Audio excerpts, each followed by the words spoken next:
किसको ये आवाज लगा?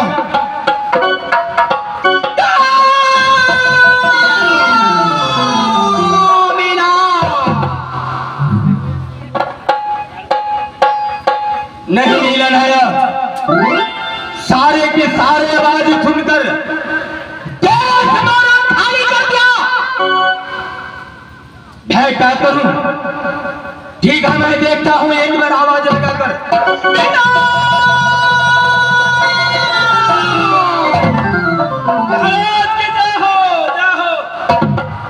जय हो। तुम कौन? मैं मिलन हूं महाराज। क्या मिले है? मिलन? हाँ? हाल समाचार सुना। किला का क्या हाल समाचार है? बहुत अच्छा, बहुत सुंदर है महाराज। हर सब प्रजा धन परिवार सब कुशली कुशल है। क्या पटरानी सब कैसे नगर में है? हाँ महाराज, अपने महल में आराम कर रही है। क्यों नहीं? रूपना हाँ, आज तुम दे दो। जब किला महत्ता से आया है उधर महाराज। ठीक है महाराज, अभी हम जा रहे हैं। ठीक है, जाओ। जा रहे हैं। रूपना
बैठा तारे उदला क्या बदला भैया को बैठा बाबू रे जब क्या बता गया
देवर जी के ससुरारिया पे गया दीदी गरा जमोरन में चढ़ली जबकिया चढ़ली जवानिया देवर के लुटाओ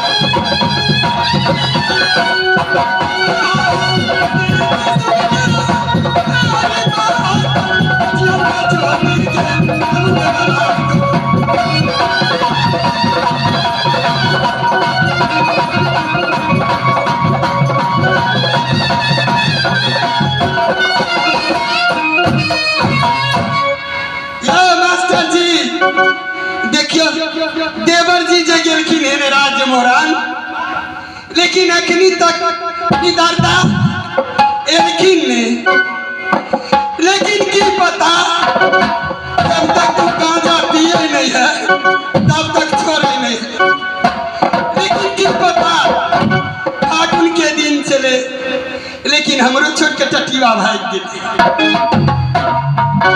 गे दूध तागा रामा दीदी करबै देवर जीरा गनी कथा भोजन करबै देवर जीरा आनी कथा भोजन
है ना रोपना तुम तो जानती हो जो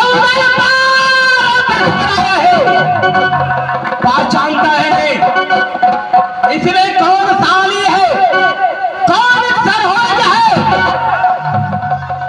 तुम्हें बता दो हम नहीं बता देते हैं। ठीक है बताओ कौन साली है कौन सरहोज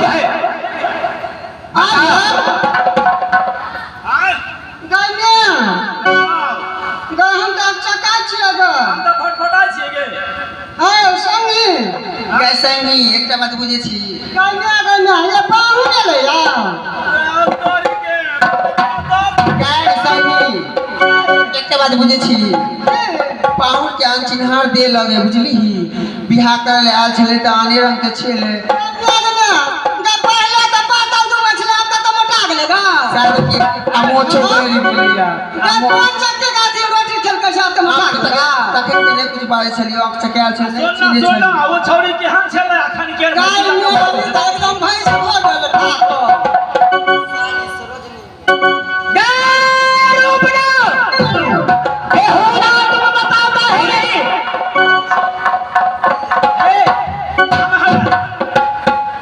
कौन साड़ी है अभी बता बची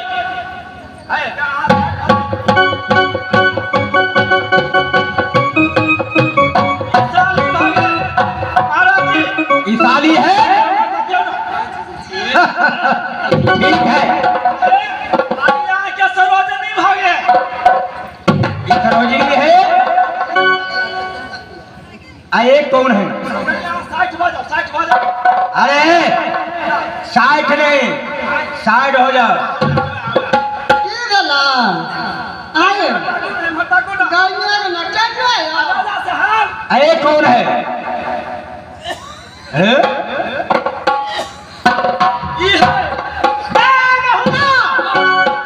चलो जल्दी बता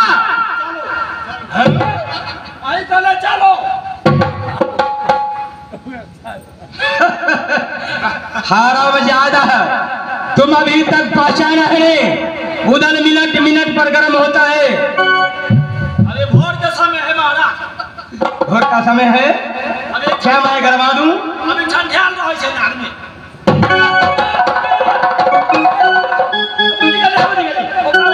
उ जो छोड़न के नहीं